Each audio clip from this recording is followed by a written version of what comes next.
Hello, and welcome to Sobercast, where we provide AA speaker meetings and workshops in podcast format. We're an ad-free podcast, and if you enjoy listening, please help us be self-supporting by visiting Sobercast.com, look for the donate link, and drop $1 or $2 into our virtual basket. We hope you enjoy the podcast. Have a great day. I'm here to introduce our next speaker. I've known Brian since he started tapping his way into our meetings. Usually you heard him before you actually got to see him. But I'm really excited that he's able to speak at this gratitude meeting for us. Brian's courage, strength, and hope is so very empowering. Please help me welcome Brian M.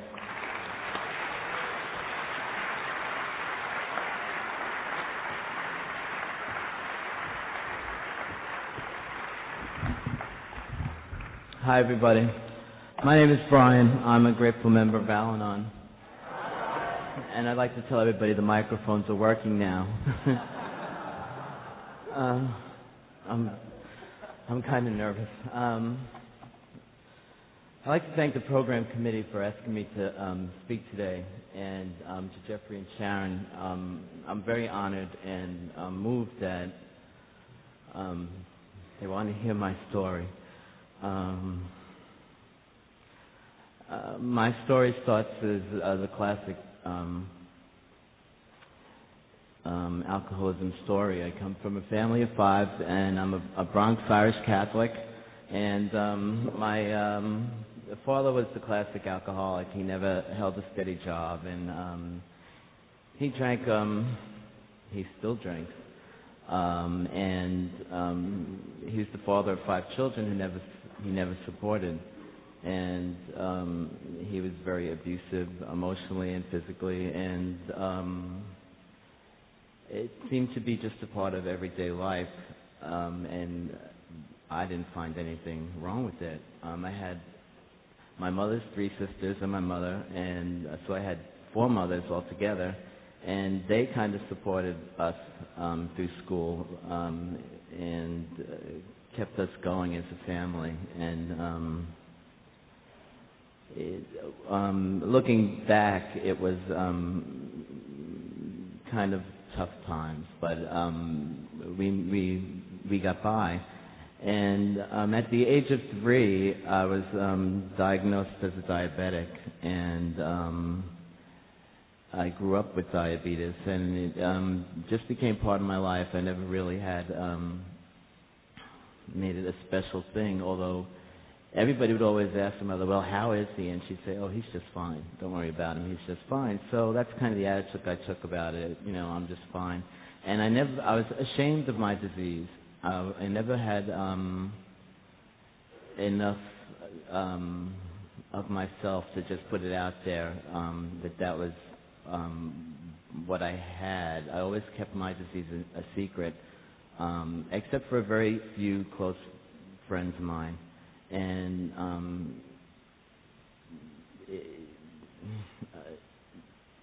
that carried on all through my life, even up to my early adulthood.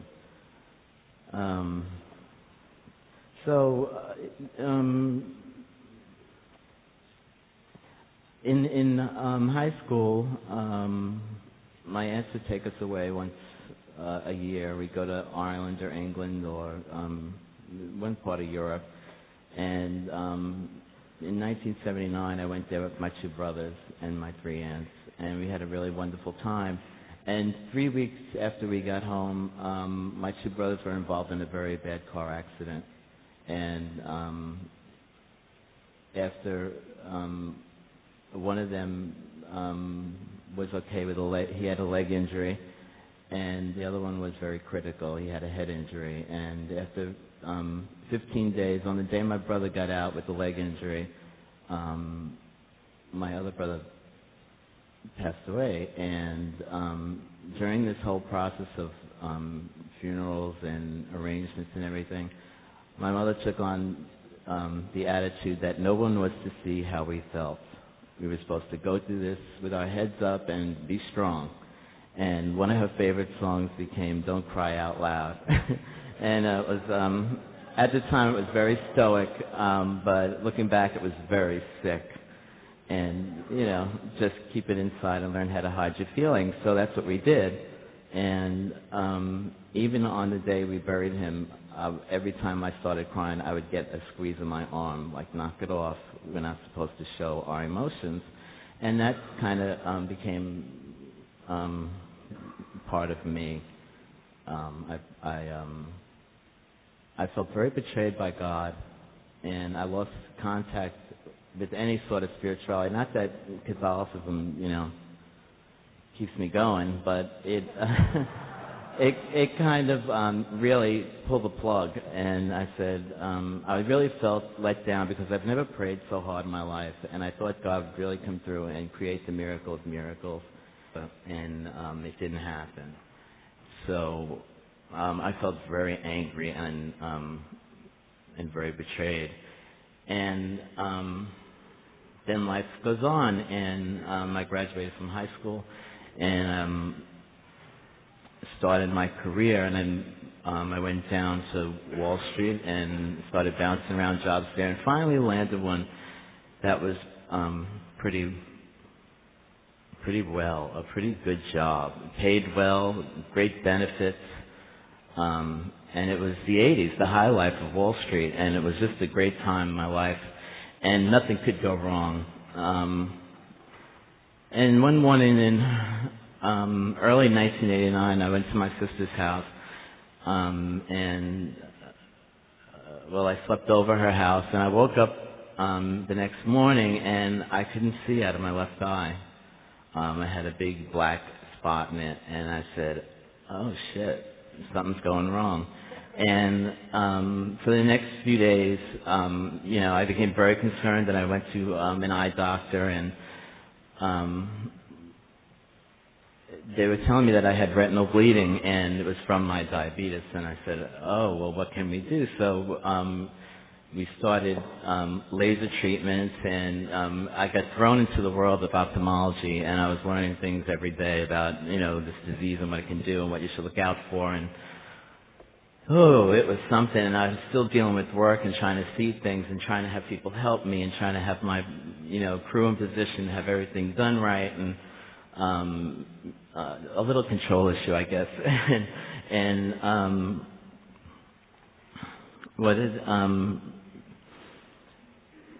I also met a man at the same time, and I figured, the first time I met him, we, just thought we'd be all right. And the second time I met him, I said, I think this is going to be serious, because I found it quite attracting, and I didn't have to think about what I was going through. And also, he was the first person I opened up to, and I let him know exactly what was going on. And I told him about my disease, and I told him about my eyes, and I said, I'm not in a good spot. And then he turned around and told me he was married and he had a wife and 2 kids. So he was totally unavailable, and I was totally in love. And that's the way the romance started. And we went on, and things didn't get better. Things got worse. And for the next year, I went through a lot with my eyesight, and it just kept diminishing and diminishing. And I finally went through these series of operations, and it just didn't work. And I had to detach from my job. I had to fight for my health benefits. They wanted to take them away from me, and they were saying they didn't receive the letters that I sent and the applications, and it was a very big battle. And I had to sign up for rehab to try to, learn how to walk around with a cane and get mobile. And I had to go through the red tape of the blind person's support network, and it was hard, and it was kind of oppressing. I felt depression as a blind person for the first time, and I didn't know it was what it was while I was going through it. And I still didn't feel very good. I felt very sick. I was very tired, and I was just sick. I would get up and I'd want to go back to bed. And I went to the 6 weeks after my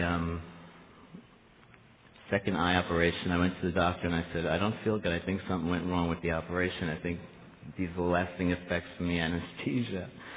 And he did some tests, and he called me up and he said, I think you have to make an appointment with this doctor. He was the nephrologist, a kidney doctor. And I said, no, this can't be happening. And I went to this doctor then, and he told me my kidneys were failing. And I said, fuck. Excuse me, but it was just like,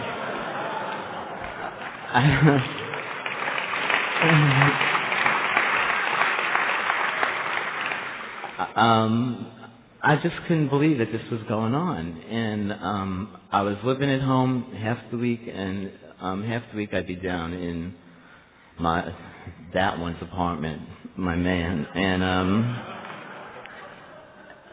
And I didn't know like which way to turn. And by this point, I wasn't doing too good on the relationship front either. But you know, who knows?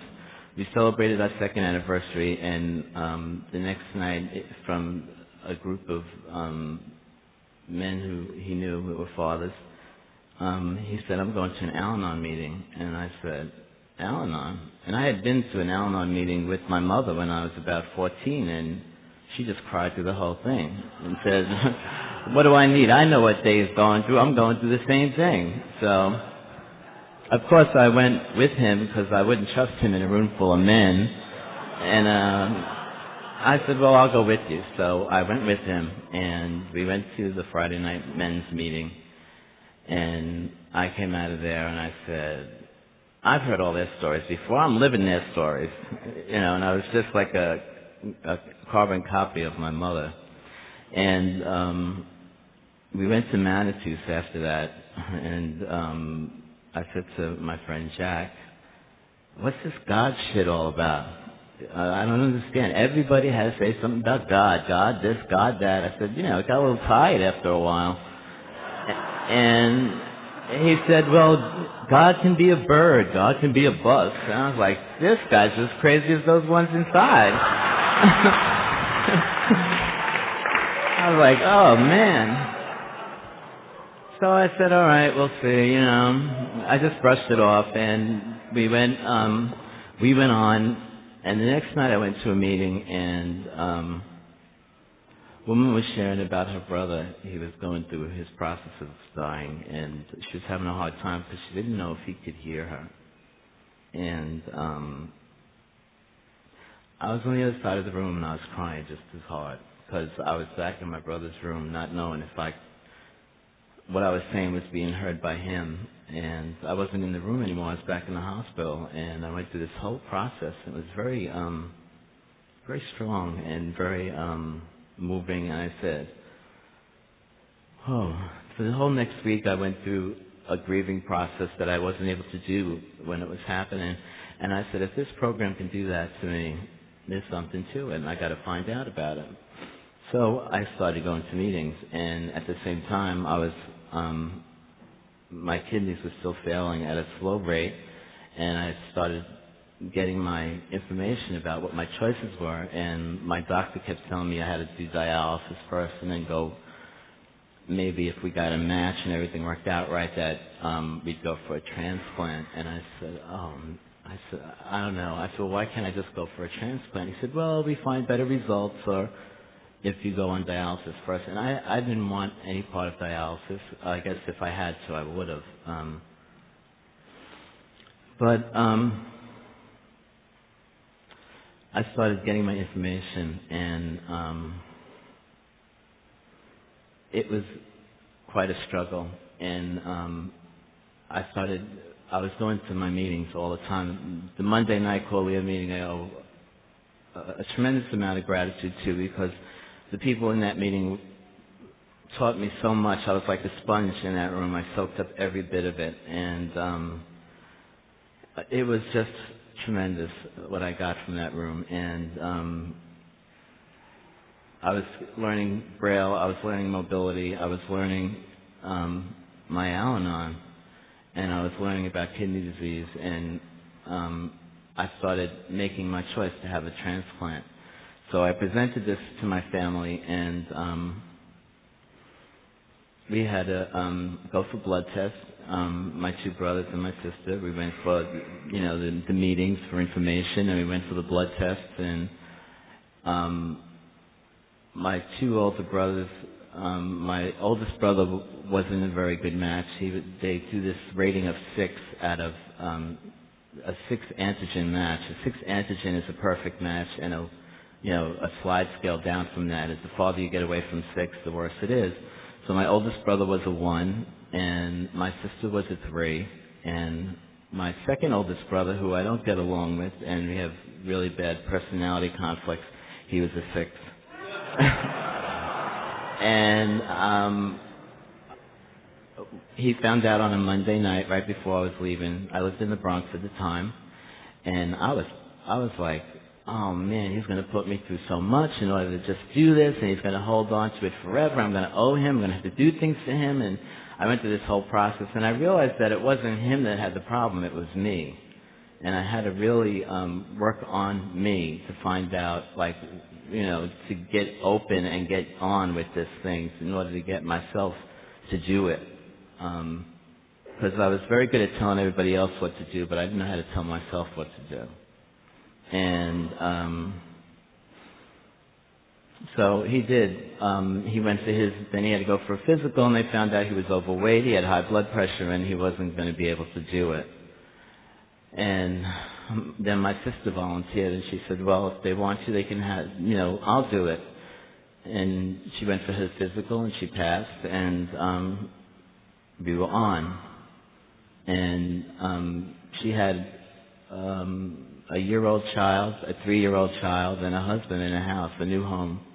And so she kept offering it to me, and she said, don't worry about it. And I was buying her phones, and I was buying her, things just to try to, I don't know what I was trying to do. I thought I could, cushion it by buying her things, and we had a good relationship, but I wasn't used to receiving things.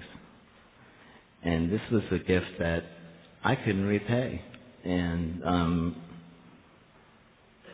we were going to go on. So we did. But going back a bit, at the meantime, that man left and went back to his family, and we had a very explosive argument. And on the night he threw me out of his house, I had my cane to his face, and I was ready to push it right through his cheekbone. He had gotten me so incensed, and I had gone back to a spot I was with my father where I was holding the knife and ready to put it through his stomach. And that's how destructive this disease is. And I couldn't believe it. And standing in the middle of this man's home, I had my cane like a knife ready to just do it to him. And a voice came to me and said, get out. And I did. And when I was in the cab going home, I realized that I had become my mother, and this man had become my father. So I was taken right after him. So I was now stuck with being home, and all the time. Where before I had a choice of 2 evils, now I had only one, and it was the original one.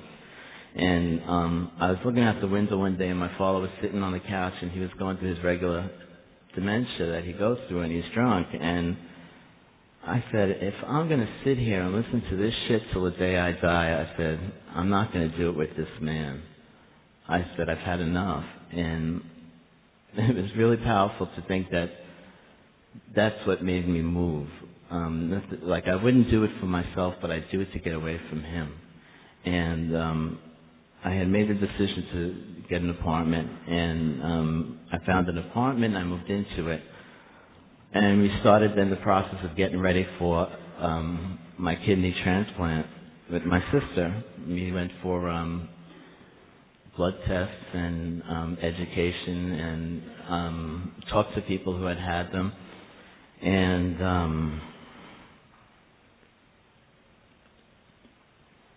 we were ready to start transfusions. I was going to receive my sister's blood, and we did. I had one transfusion of her blood, and I was also scheduled to qualify at the Friday night meeting. I was 10 months in program and a little bit nervous, but I also had gotten a phone call from the surgeon at the hospital one night, and I thought it was from results of the blood tests they were taking, and I got very upset, and I called Jack again. Thank you for being there, Jack. And I thought it was my numbers had fallen, or I had to go on dialysis, and I was extremely upset. And Jack said, well, just wait and see what happened. And when he called me back, the doctor called me back, he said, well, I'd like you to come in tomorrow morning at 8:30. And I said, well, what seems to be the problem? He said, well, I'd like to talk to you tomorrow about it. I said, no, you have me on the phone right now. Let me know right now what's going on. And he said, well, we have to talk about your homosexuality. And I said, but what about it? And he said, well, it's just something we have to discuss because there are, HIV issues and this and that. And I said, but I'm not positive. What's your problem? And he said, well, we just got to discuss it because, there's this window period, and if you're practicing unsafe sex, I said, how do you know what kind of sex I'm having? And how do you know what my lifestyle is? I said, I think you're assuming a lot, doctor.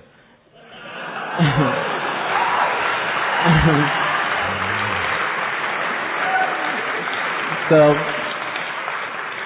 I had, I had hung up the phone. I agreed to meet him the next morning, and I started to make countless number of program calls, and everybody, and again, getting information and getting an education. I went up there, and I sat on the 4 train up to the Bronx, and I said, serenity prayer after serenity prayer after serenity prayer after serenity prayer. And I went in there and I just blew them away, and I just said, I'm sorry, but I don't think I have the problem here. I think it's your problem. And, you have to deal with it, And it was the first time now I had gone through feeling oppressed as a handicapped person, feeling oppressed as a diabetic. And now for the first time I was being challenged as a gay man in this society. And I was incensed. I wouldn't take it. And I wouldn't let him intimidate me to think that I wasn't going to have this operation. So it went on, and I qualified then at the Friday night meeting. I had qualified earlier at a Saturday night meeting I was leading because the speaker didn't show up. And I let out a little bit, but not a lot. But at this Friday night meeting, I had qualified everything, and I let out my whole story. And one of the last things I said was, I'd like to work on getting a better relationship with my mother, and I'd also like to build a bridge to God because I have no trust in God. And maybe if I had trust in God, I'd have a little more trust in myself. And the next day, earlier that week, I had gotten a phone call. I didn't realize I was on a list. And I had gotten a phone call that there was a kidney available, but I was number 2 on the list. It was a 5 out of 6 match. And there was somebody who was number 1 also, and if they didn't take it, I was up for it. And I said, okay, fine. And I ran to the hospital and got the blood test done and waited, and number 1 took it. And I said, good for them.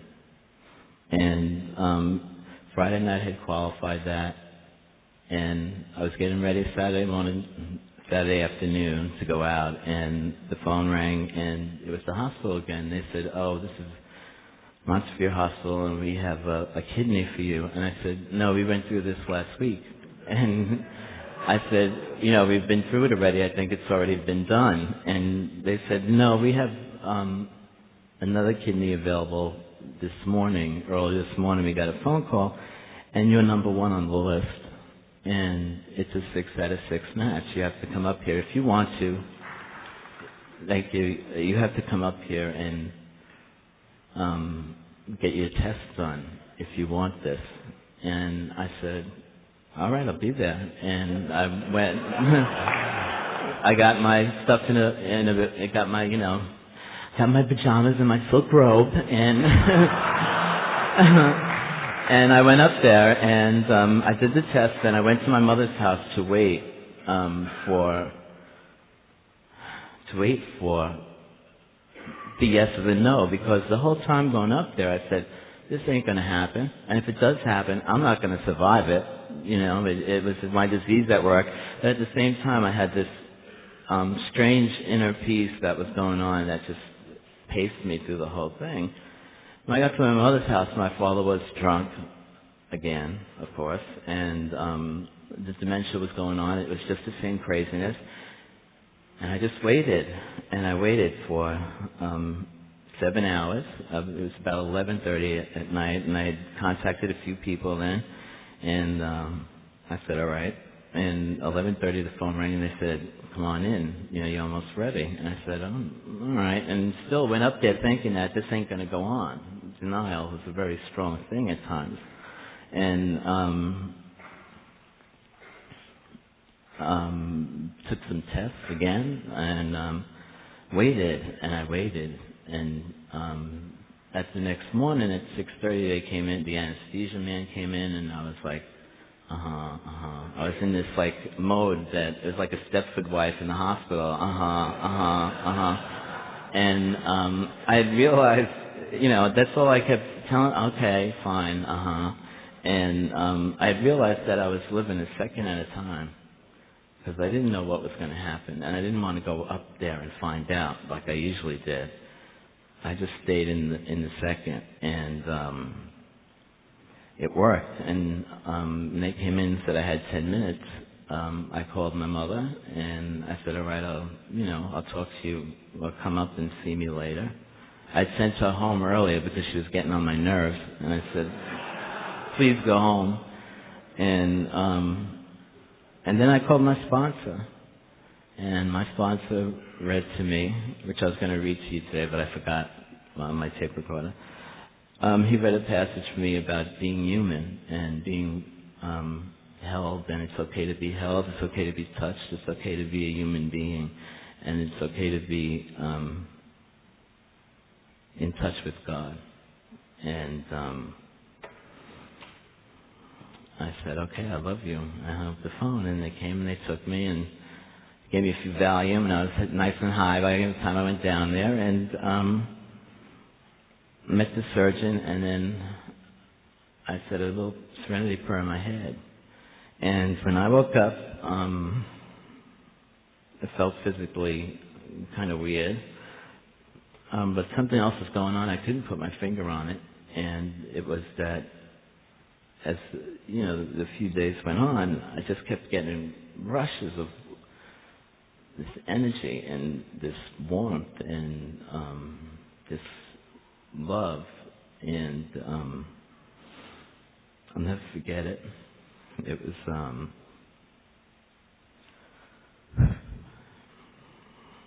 was wonderful, and I knew it wasn't physical. And as I thought about people, they called, and things were happening. And I remember June called me, and she congratulated me. I said, yeah, can you believe it? I got it. And she said, yeah, you certainly got it. And it came together that, I had gotten it. A sense of God. And God was with me, and I was truly blessed. And it was just really overwhelming to think that somebody who just signed a little piece of paper had given me such a gift, and that I had received it, and that it worked.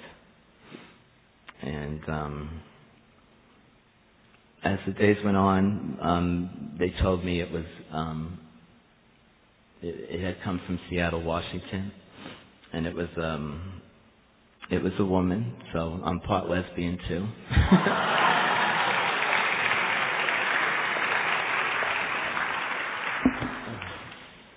I should have worn my waterproof mascara. And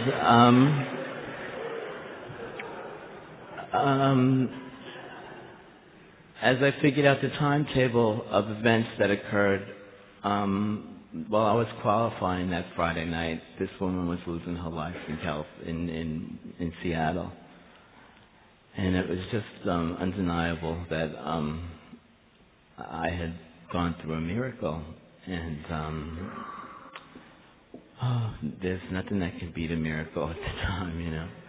And it was like Patti LaBelle, my favorite, says, when you've been blessed, it's like heaven. And that's what had happened. It was like heaven. And it was time to build a new life. And I didn't know what I was to do. I didn't want to go back to business. And I didn't know what to do. I still don't know what to do. But I'm playing with things now. And I get an income for doing nothing, so I can afford to. You know, I got my family went through a lot with me, and I have somewhat better relationship with them. But I came to last year's round. I came to the first roundup 2 years ago, and I was very impressed with their play. And then I came to last year's roundup, and I was allowed to be in it, and I thought that was wonderful. And then the Lighthouse sponsors a theater group with visually impaired and blind people, and I was in that last year. And this year, thank you, Richie and Chris, they let me in this year too. And that's been like a wonderful experience that I think, and I'm still struggling with this, I think I can call myself an actor now. And that kind of works for me.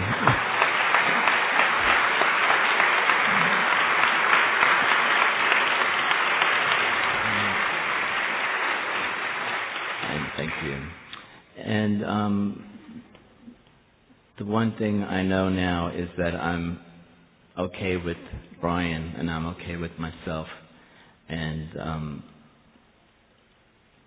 I still love that man somewhat, and I love my family a lot. And it's not that I love them any less. It's just that, you know, for me today, I love when people say that.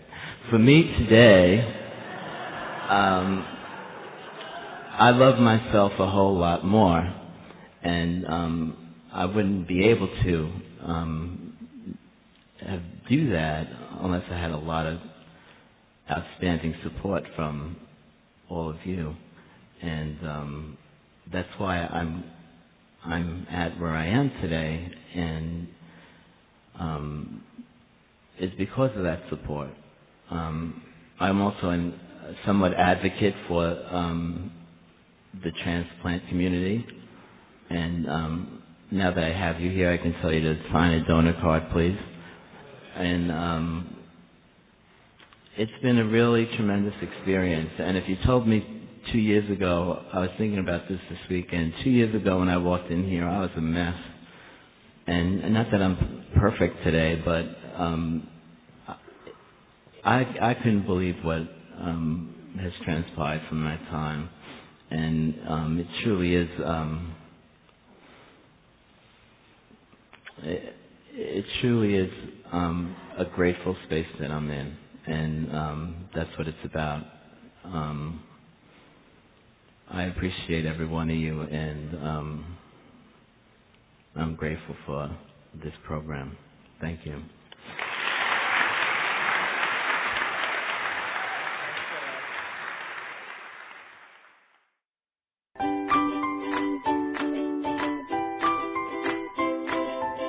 Thanks for listening. I hope you enjoyed the podcast. Sobercast is ad-free, and we'd like your help in order to keep it that way.